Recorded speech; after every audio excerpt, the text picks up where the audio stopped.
Selamat pagi Bapak Ibu, Saudara yang terkasih dalam Tuhan. Kita berjumpa lagi dalam program Renungan Pagi. Kita akan bersama membaca firman Tuhan. Tak sekedar membaca tapi juga merenungkan. Tak sekedar merenungkan tapi juga belajar akan kehendak Tuhan. Sebelum kita membaca, merenungkan, dan belajar akan firman Tuhan, marilah kita mengawalinya dengan doa. Kepada Tuhan, mari kita berdoa. Tuhan yang kami sembah dalam nama Tuhan Yesus Kristus, kembali kami menghadap kehadirat-Mu Tuhan, dengan penuh rasa ucapan syukur, oleh karena penyertaan Tuhan, pertolongan Tuhan, damai sejahtera Tuhan terus kami rasakan sampai pada hari ini. Dan bila sebentar kami akan merenungkan firman-Mu, sebelum kami melakukan aktivitas kami, biarlah Tuhan yang akan memampukan kami, memberikan hikmat kepada kami, untuk mengerti, memahami, dan juga melakukan kehendak Tuhan dalam kehidupan kami.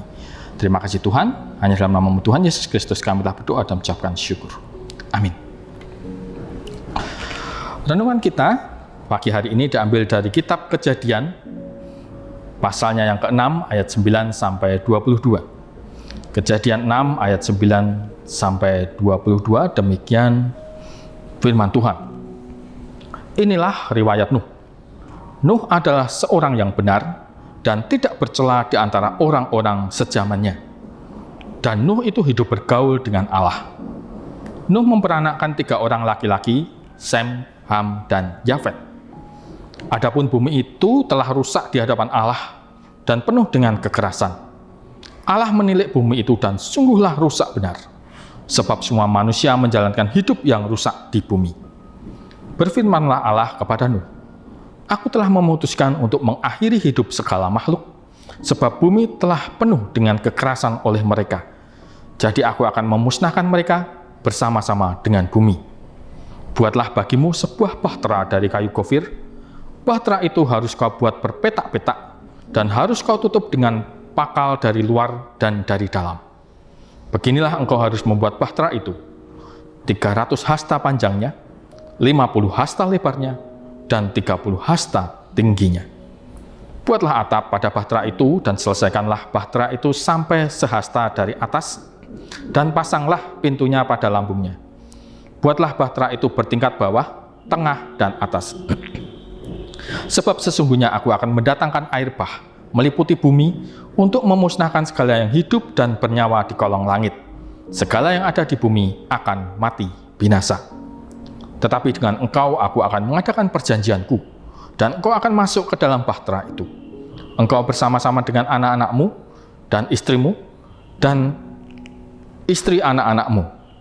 Dan dari segala yang hidup, dari segala makhluk, dari semuanya harus engkau bawa satu pasang ke dalam bahtera itu, supaya terpelihara hidupnya bersama-sama dengan engkau. Jantan dan betina harus kau bawa. Dari segala jenis burung dan dari segala jenis hewan, dari segala jenis binatang melata di bumi, di muka bumi, dari semuanya itu harus datang satu pasang kepadamu, supaya terpelihara hidupnya. Dan engkau bawalah bagimu segala apa yang dapat dimakan.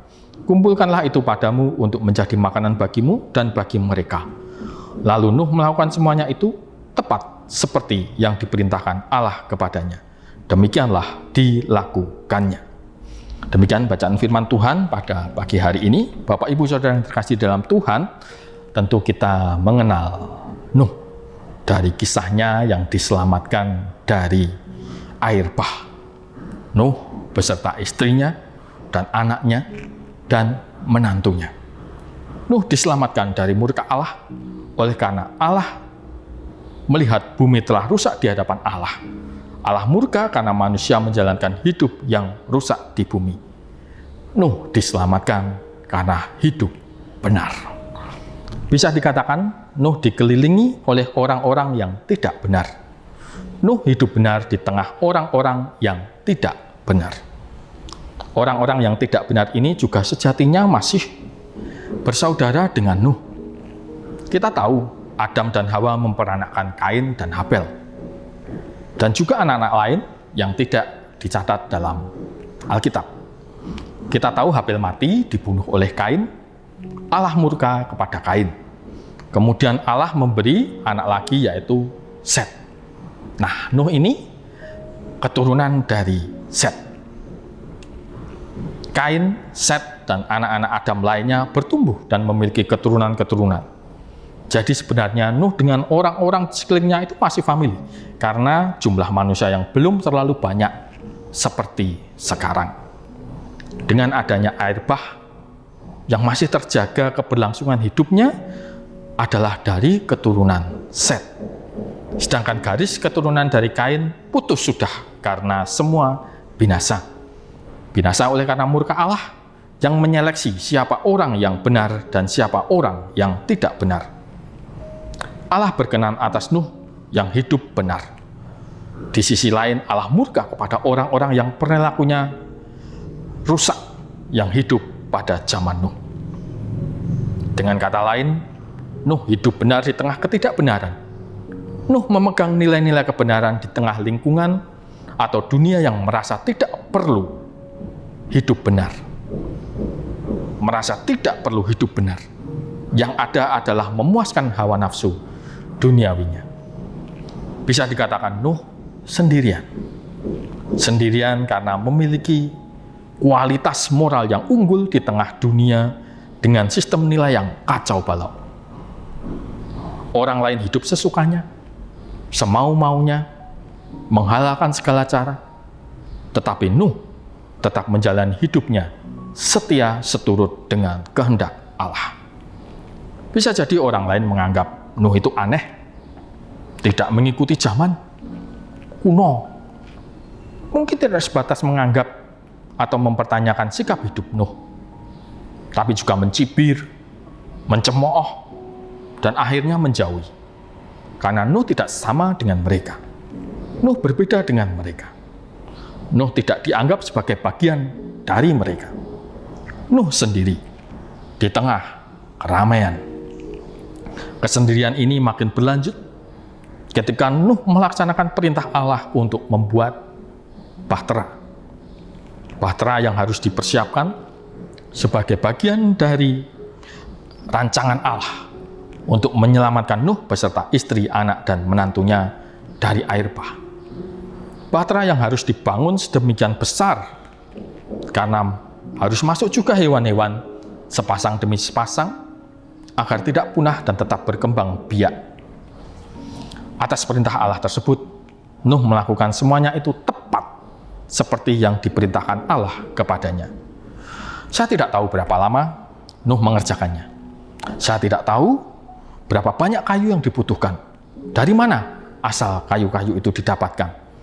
Tapi dikatakan bahwa Nuh mengerjakan semuanya tepat seperti yang diperintahkan Allah.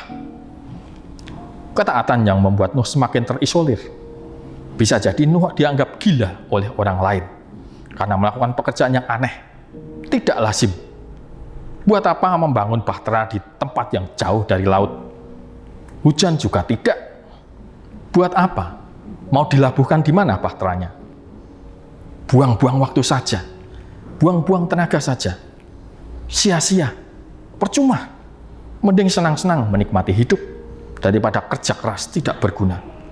Wajar bukan kalau orang lain berpikir seperti itu? Nuh sendiri ketika taat dan mengerjakan apa yang diperintahkan Allah kepadanya. Kita tahu kelanjutannya, ceritanya ketika air bah benar-benar meliputi bumi 150 hari lamanya. Akibat hujan yang diturunkan Tuhan 40 hari, 40 malam. Nuh beserta keluarganya diselamatkan di tengah kebinasaan yang melanda dunia. Binasalah segala yang hidup yang bergerak di bumi. Hanya Nuh dan keluarganya yang selamat untuk memulai kehidupan yang baru. Bukan hal yang mudah juga untuk memulai lagi kehidupannya setelah bumi porak-poranda akibat air bah. Apalagi Nuh benar-benar sendirian. Tidak ada orang lain lagi selain keluarganya. Kalau sebelum air bah, Nuh merasa sendiri akibat sikap hidupnya yang berbeda dengan orang lain. Secara fisik masih ada orang lain. Sekarang Nuh betul-betul sendiri, karena tidak ada lagi orang lain. Kesendirian yang sebenar-benarnya sendiri. Kembali Nuh merasakan kesendirian pasca air bah. Namun inilah pergumulan Nuh dalam ketaatannya kepada Allah. Bagaimana dengan kita? Apakah kita siap apabila karena taat kepada Tuhan, lalu orang-orang meninggalkan kita? Karena kita menuruti firman Tuhan, kita diejek sebagai orang aneh, orang yang kuno, ketinggalan zaman. Bukan hanya diejek, tapi juga dibenci dan akhirnya dijauhi karena orang merasa aneh dengan diri kita. Apa kemudian kita menjadi goyah sehingga tidak lagi mengejar nilai-nilai Kristus, melainkan nilai-nilai duniawi yang kita kejar? Padahal kita tahu yang diajarkan dunia ini bertentangan dengan yang diajarkan Kristus. Dunia mengajarkan mata ganti mata, gigi ganti gigi, yang artinya dunia merestui adanya pembalasan. Sementara Kristus mengajarkan, kalau ditampar pipi kananmu, berikan juga pipi kirimu. Lebih daripada itu malah diajarkan, kasihilah musuhmu dan berdoalah bagi orang yang menganiaya kamu. Bertolak belakang, bukan? Sangat bertolak belakang. Maka wajar bila orang yang tidak mengenal Kristus menganggap adalah sebuah kebodohan apabila mengampuni, bukannya membalas. Mendengarkan dan melaksanakan perintah Allah justru dianggap sebagai sebuah kebodohan. Itu baru satu contoh betapa kita pun hidup di tengah-tengah dunia yang memiliki nilai-nilai tersendiri. Sama seperti di zaman Nuh. Memang kita tidak sendirian seorang diri. Tetap ada orang benar di dunia ini. Tapi masih lebih banyak orang yang tidak benar. Seperti Nuh yang memaknai kesendirian adalah kehormatannya. Semestinya kita tetap melakukan apa yang diperintahkan Tuhan, yang menjadi kehendak Tuhan, sekalipun sendiri. Itulah kehormatan kita saat kita memikul salib kesendirian, tetap setia menjalani hidup yang membawa kemuliaan bagi nama Tuhan. Amin. Tuhan Yesus memberkati. Mari kita berdoa. Puji dan syukur kami naikkan kepada Tuhan, Allah yang kami sembah dalam nama Tuhan Yesus Kristus, oleh karena kami boleh belajar akan sikap hidup Nuh yang tetap setia melaksanakan perintah-Mu sekalipun dalam kesendirian, sekalipun dunia mencibir, menolak, menjauhi. Oleh karena Nuh memegang prinsip, memiliki sikap hidup yang setia kepada Tuhan.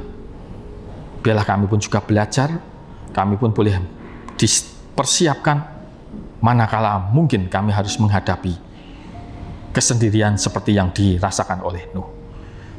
Namun biar demikian Tuhan, kami percaya sekalipun kami sendiri, Tuhan tetap bersama dengan kami, Tuhan tetap menyertai kami, Tuhan tetap menolong kami. Hanya dalam nama Tuhan Yesus Kristus, kami telah berdoa dan mengucapkan syukur. Amin. Terima kasih. Kita berjumpa lagi dalam kesempatan. Tuhan Yesus memberkati.